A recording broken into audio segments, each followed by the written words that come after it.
Imagine walking into a room full of strangers, confident in your role, only to have someone mistake you for a janitor.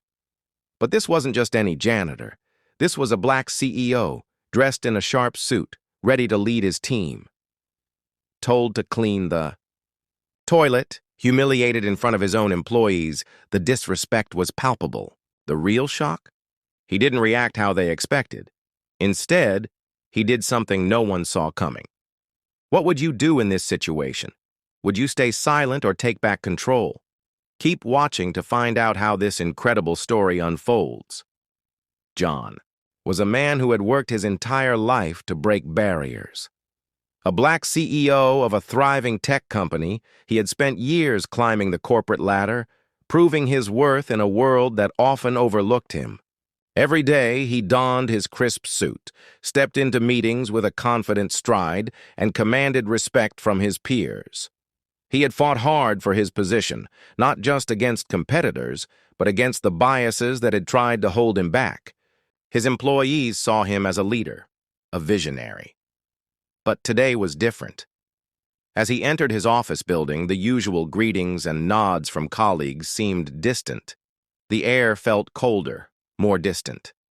And then, as John made his way to the elevator, he was stopped by a man he didn't recognize, someone who worked in the building's maintenance team. Without a second thought, the man handed him a mop and bucket. "Can you clean the toilet?" the man asked, assuming John was just another maintenance worker. John froze, his mind racing. How could this be happening? What was going on? Little did he know. This was just the beginning of a day that would challenge everything he thought he knew about respect, power, and identity. Something was brewing, and the tension was about to explode.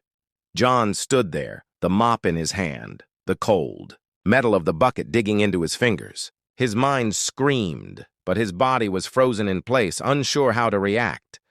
The maintenance worker, completely oblivious to who he was, just stared back at him, waiting. For a moment, it felt like time had stopped. The bustling noise of the office, building, the soft hum of the elevator, all faded into the background. "Excuse me?"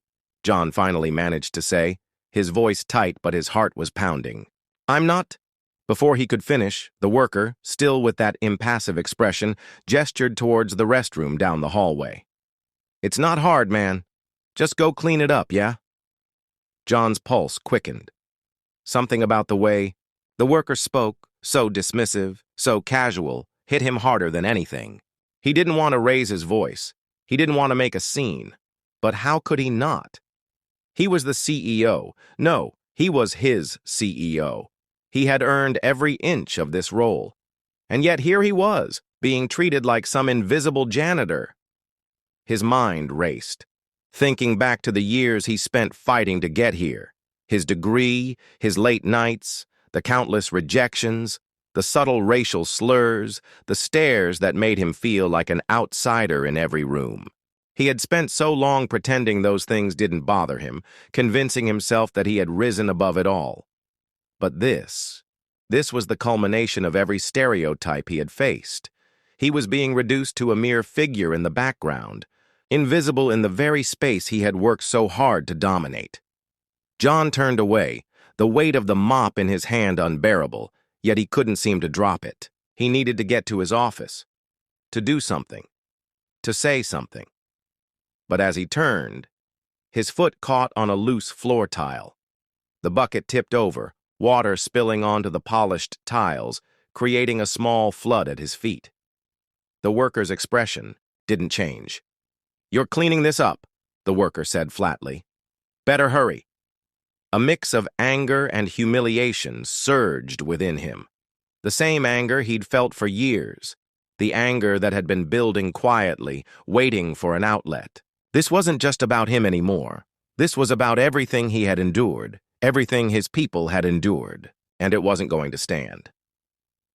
As he looked up, trying to gather his thoughts, he noticed more eyes on him. A group of employees had gathered by the elevators. They were whispering, pointing, some even laughing under their breath. It wasn't a big scene, but it didn't have to be. The damage was done. John felt the sting of their eyes more than he ever had before. They didn't know who he was. They didn't care.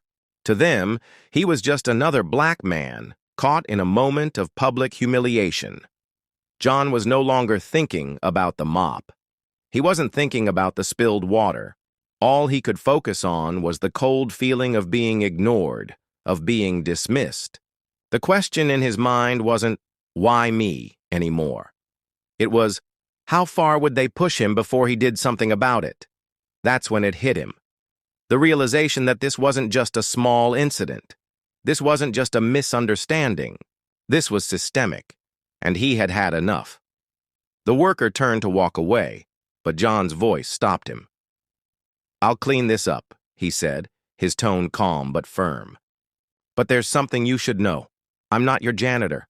I'm your CEO." The worker froze, not comprehending the shift in John's voice. But before he could respond, John turned and headed straight for the elevators. He was done pretending, done being overlooked. And he wasn't going to let this moment define him. But just as he reached the elevator, a voice from behind stopped him cold. "Hey, where are you going?" John didn't have to turn around. He knew exactly who it was. It was his assistant, looking at him with wide eyes, disbelief written all over her face. The elevator doors opened, and for the first time in a long while, John knew what he had to do. He wasn't going to let this go. The battle for respect wasn't over. It was just beginning. And the next move was his. But what would it cost him? John's hand trembled as he pressed the elevator button, his mind a blur of rage and disbelief.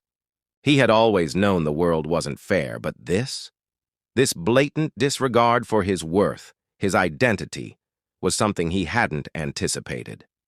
As the elevator doors slid open, the weight of the entire building seemed to descend on him. His assistant stood there, her face pale, eyes wide with confusion and concern. "John, wait," she said, her voice faltering. "You can't just leave. What are you doing?" He could barely meet her gaze. Every step he took felt heavier, like the walls were closing in on him. "I can't stay here," he muttered, each word thick with emotion. "They don't see me. They'll never see me." His assistant's voice softened, almost pleading. "You've worked so hard for this. Don't let them win." But John was done with playing by the rules, done with pretending. The elevator, doors closed with a soft chime, and for a moment, everything felt suspended in time. He was finally taking control, but the uncertainty gnawed at him. Was he making the right choice? The floor pinged, and the doors opened to the main office. A hush fell over the room. Every eye was on him. His employees, the people who had once respected him, were now nothing more than witnesses to his unraveling. And then, there she was, his biggest supporter, his right hand in the company, standing by the corner, her arms crossed, watching him like she was waiting for something to happen. "I'm done," he declared, his voice louder now, shaking with years of pent-up frustration. "I've had enough of pretending. I've had enough of this humiliation." A few gasped, others stood frozen, unsure of what to do. But it was the silence that stung the most. No one said a word. John took a deep breath, the weight of the moment, suffocating him. His heart pounded in his chest, but something else began to rise within him, something stronger than fear. He wasn't going to run anymore. "I'm not just the CEO of this company," he said, his voice clear, cutting through the thick air. "I'm the one who decides who gets to stay and who leaves, and right now it's not just about you." Everyone froze, and for a second, John wasn't sure if they understood what was coming next. But he wasn't about to back down now. "Every single one of you who has turned a blind eye, who has let this continue, you've just become part of the problem. I will not stand for it anymore." As his words echoed around the room, his assistant stepped forward, eyes filled with understanding. John's heart raced as he turned to face the people he once called his colleagues. But one thought lingered. Was this just the beginning of a battle he couldn't win? The room remained eerily quiet, the tension thick enough to cut through. John's heart still raced, but a strange sense of clarity washed over him. In that moment, he wasn't just a CEO. He was the embodiment of everything that had been wronged, everything that had been overlooked. He had given up his dignity for too long, fought the battles no one could see, and now he was standing on the edge of something far more powerful than a corporate victory. He had finally taken a stand. John's words reverberated through the office, but the real shift didn't come immediately. It wasn't the shock in the eyes of his employees or the hushed whispers that followed. It was the weight of his own realization, the moment he understood that this wasn't just about one workplace incident. It was about every black person who had ever been belittled, dismissed, or misunderstood. It was about the everyday microaggressions that slowly chipped away at a person's sense of worth and the larger, more insidious structures that allowed these injustices to persist. John's decision to fire his entire staff wasn't about retaliation. It was about dismantling the environment that had allowed this to happen in the first place. He knew that, by taking such a radical step, he was making a statement, not just to his employees, but to the world. Change had to come from within, and it had to be uncomfortable.